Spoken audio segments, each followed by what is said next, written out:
मंच के सामने उपस्थित सभी भाइयों बहनों, पत्रकार साथियों, आमंत्रित अतिथिगण, प्यारे बच्चों, आज एक ऐसे हमारे इस कार्यक्रम के साथ जुड़ करके ये पर्व पूरे प्रदेश में मनाया जा रहा, वैसे तो देश और दुनिया में मनाया जा रहा। हमारी संस्कृति की गौरवशाली अतीत की वो घटना को भी हम स्मरण कर रहे हैं। विक्रमादित्य का अतीत का गौरवशाली पक्ष हम आज सरलता से विश्व के सामने, ये वर्तमान में जो युद्ध के क्रम चल रहे हैं सबके सामने छिपा हुआ नहीं है, लेकिन काल के प्रवाह में जो अतीत से लंबे समय तक अपनी देश और संस्कृति के कारण से जो उसका जीवंत इतिहास है, उस इतिहास के अवरोध को भी हमको स्मरण करने की जरूरत है। हमारी जीवन शैली में हम किसी को कष्ट पहुंचाने नहीं गए, लेकिन हमारे पर भी चुनौतियां क्या क्या आती गई, कैसे आती गई, और अतीत के उस चुनौती भरे समय में हमारे कौन से महापुरुष ने इस देश को तमाम बाधाओं से पार कराते हुए हमको गौरवशाली क्षण दिया, और उसके साथ शासन की सुव्यवस्थाओं के बलबूते पर भी हमको समझने सोचने का मौका दिया, और हमको उस गौरवान्वित करने वाले इस लंबी परंपरा का भागीदार बनाया। एक तरह से सनातन संस्कृति की अमृत बेला का भी पर्व है। इसको इस तरह से ही समझ सकते हैं कि हमारे यहाँ संवत के प्रारंभ करने की पद्धति क्या है, और संवत को प्रारंभ करने का, साल का प्रारंभ होने का भी कारण कोई लॉजिकली तो होना चाहिए। जैसे अभी हम अगर देखते हैं, हमारे यहाँ हमारे देवी देवता तो 33 करोड़ देवी देवता हो गए, भगवान राम से लेके भगवान कृष्ण तक, और कई प्रकार के देवी देवता हैं।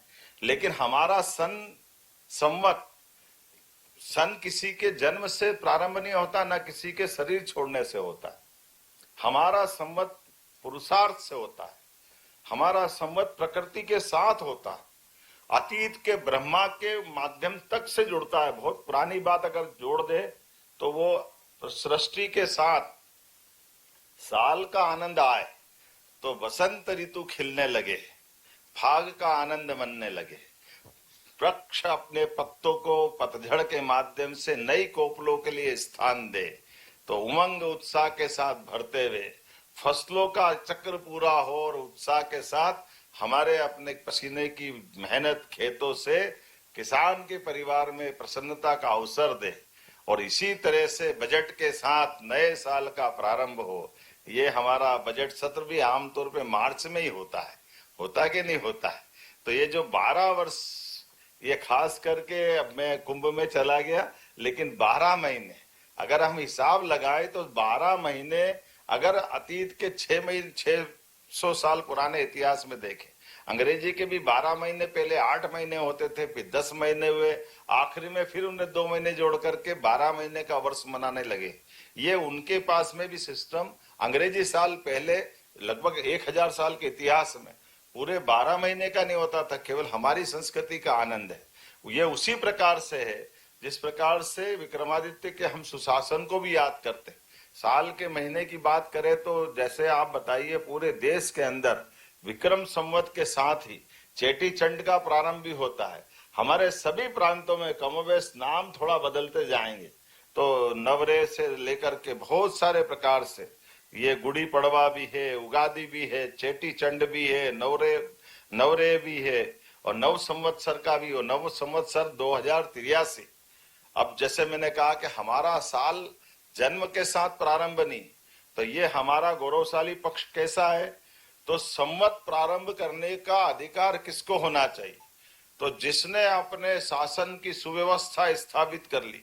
हर व्यक्ति जो राज्यकाल के अंदर है उसको जीने की मूलभूत सुविधा सब प्रकार की मिलती जाए, उसको किसी प्रकार के कष्ट न हो, सारे कष्टों को, सारी व्यवस्थाओं को सुव्यवस्था में संचालित करते हुए विक्रमादित्य ने सुशासन की व्यवस्था में अपना प्रारंभ किया, शकों से परास्त करते हुए। अभी आतंकवादी घटना देख करके हम विचलित हो जाते हैं। वो भी एक ऐसा दौर था 2000 साल पहले, आतंकवादी रोम के आगे से आए और आते आते अपने इस देश को काल कवलित करते हुए यहाँ से लेकर के उज्जैन एक तरह से आखिरी केंद्र था उनका। उस समय सत्ता के केंद्र में पटना, मथुरा, उधर से लाहौर के आगे से लगा कंधार, और कंधार से आगे रोम तक का कितना लंबा सफर है। लेकिन धीरे धीरे करके सबको लीलते हुए आतंकवादियों के जत्थे उस समय अव्यवस्थाओं के बलबूते पर माता बहनों के साथ दुर्व्यवहार करते हुए एक तरफ जंगली बर्बर लोग और यहाँ सुव्यवस्था के लोग। हमारे यहाँ तो सैनिक ही सैनिक से लड़ता है, आम समाज कहाँ लड़ता है। ये परंपरा आज भी है। हमारे गांवों के अंदर 100 गांव में एक पुलिस वाले से काम चल जाता है। विदेश की जीवन पद्धति ऐसी है कि विदेश में हर 10वां आदमी पुलिस वाला होता तो समाज नियंत्रित रहता है। और हमारे यहाँ एक पुलिस वाला किसी घर के आगे आ जाए तो घर वालों का भी इज्जत खराब हो जाती है, गांव वालों की इज्जत भी खराब हो जाती है, क्योंकि पुलिस आधारित समाज ही नहीं है। हमारे समाज तो स्वस्फूर्त अनुशासित समाज वाले लोग। हमारे यहाँ गुंडों के लिए पुलिस है, समाज के लिए पुलिस नहीं। कई जगह तो ऐसा आता कि पुलिस वाला कि सभ्य समाज के व्यक्ति पे डंडा उठा ले तो झगड़ा हो जाता कि डंडा भी कैसे उठा लिया, तुमने देखा कैसे दिया डंडा, पुलिस वाला होगा तेरे घर का। लेकिन हमारा भी सम्मान है, ये जो अपना समाज का अनुशासन का जो आनंद है। इसलिए स्व अनुशासित समाज की उस पुरानी परंपरा को लीलते हुए जब ये अव्यवस्था स्थापित हुई तो विक्रमादित्य ने, उनके पिता का राज्य चला गया, सिंधुराज उनके पिता का नाम था, उनने मार मार करके यहाँ से लेके रोम तक पूरा देश मुक्त कराया। और मुक्त कराने के बाद शासन के सूत्र अच्छे स्थापित करते हुए सभी प्रकार के कवि घटकर से लेके महाकवि कालिदास तक ज्योतिर्विद तमाम प्रकार के लोगों को जोड़ करके नवरत्नों की परंपरा कायम की, विद्वानों के विद्वत्ता के बलबूते पर सुव्यवस्था स्थापित करी। और लोकतंत्र भी इस तरह से स्थापित किया कि विक्रमादित्य ने अपने बाद अपने बेटे को शासन व्यवस्था के सूत्र नहीं दिए। तो एक तरह से लोकतंत्र का नायक भी है विक्रमादित्य। और उससे आगे बढ़कर ये जो विक्रम संवत की स्थापना हुई, तो विक्रम संवत की स्थापना इसलिए नहीं कि वो विक्रमादित्य का मूल नाम तो सहसांक है, उसका नाम विक्रमादित्य नहीं है। लेकिन विक्रम का अर्थ ये सरल भाषा में पर्याय की दृष्टि से आप समझ लेना तो विरुद्धार्थी क्रम में जो उल्टे क्रम को सुक्रम में बदल दे उसको विक्रम कहते, जो असंभव को संभव बना दे उसको विक्रम कहते। और विक्रम से आदित्य की उपाधि है उनके पास, इसलिए बाद के क्रम में जिनने अच्छा शासन चलाया सबको विक्रमादित्य नाम दिया गया। इसलिए आधुनिक भारत में अर्वाचीन से लेके प्राचीन तक कई शासनकर्ता अच्छे बने।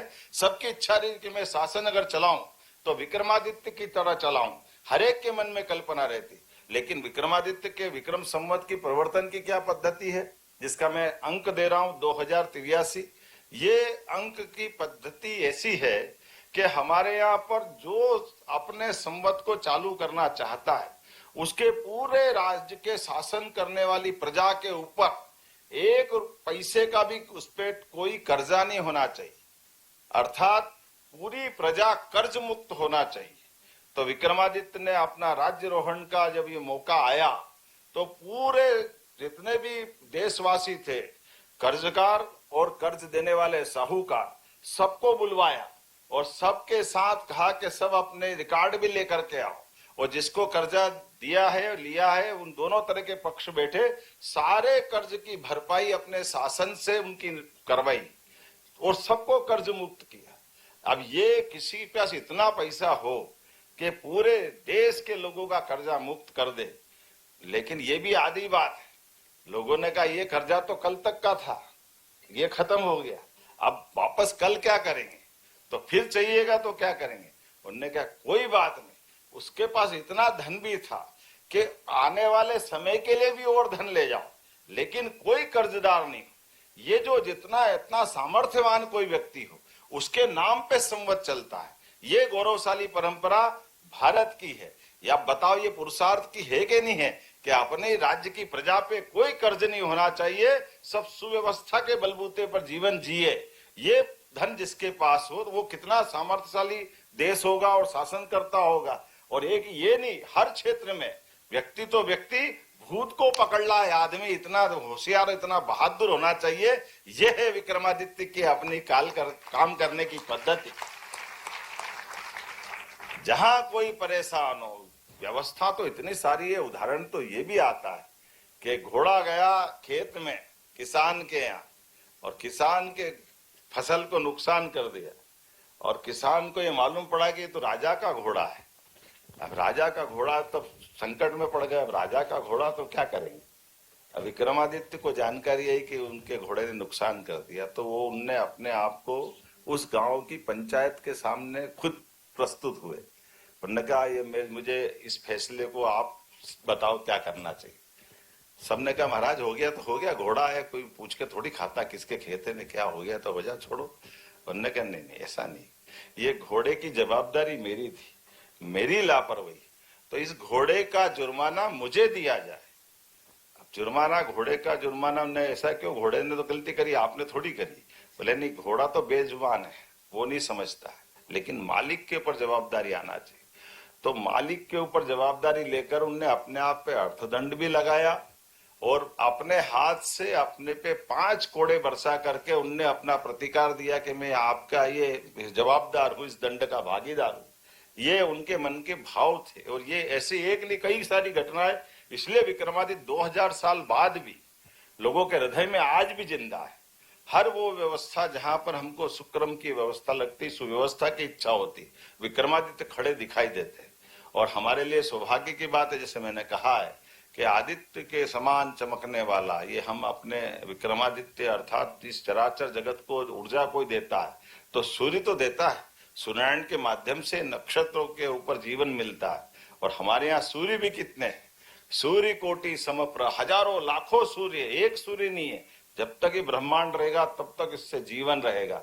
इसलिए हम भगवान को पूछते हैं। अब जिस किसी को पेट में दर्द हो तो हो, हमको कोई फर्क नहीं पड़ता है, ये आनंद तो होना ही चाहिए। इसके माध्यम से हमारी सनातन संस्कृति की धारा का आनंद भी आता है। मेरी अपनी ओर से किसी को नीचा नहीं दिखाते हुए हमने सबको लेकर चलने का ये जो अपनी आदिकाल की परंपरा है, हमारी परंपरा, इसमें कोई पूजा पद्धति का लिमिटेशंस नहीं है, कोई धर्म का कहना नहीं, जिसको जो करना सब करे, लेकिन अंततः देश की सेवा के साथ, देश के साथ एक रस रहे, इतने भाव के आधार पर। इसलिए विक्रम संवत 2083 की आपको बधाई।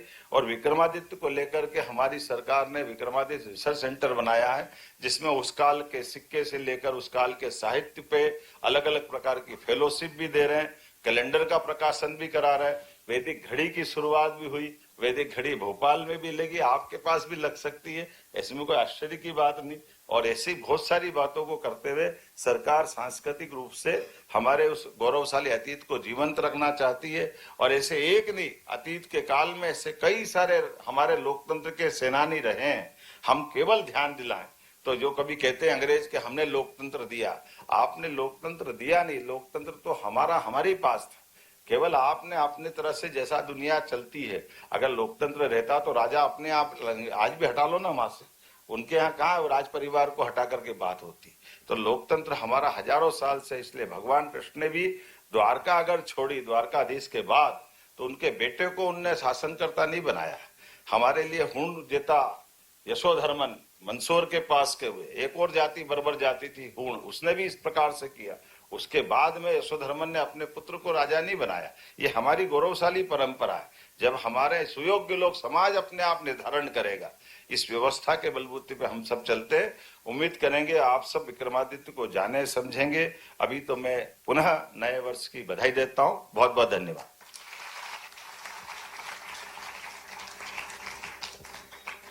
बहुत बहुत धन्यवाद माननीय मुख्यमंत्री जी। सम्राट विक्रमादित्य की न्याय व्यवस्था को आपने अपने बात करें नीति और लगातार शासन की बात करें नीतियों में उसे संजीवा है और उस भाव को स्वयं जीते हैं। एक बार जोरदार तालियों के साथ माननीय मुख्यमंत्री जी का हम बहुत हृदय से आज के भारत के इस नव जागरण और विकास की सतत यात्रा विक्रमोत्सव के इस अब हम माननीय मुख्यमंत्री जी से और सभी अतिथिगणों से सादर आग्रह करेंगे।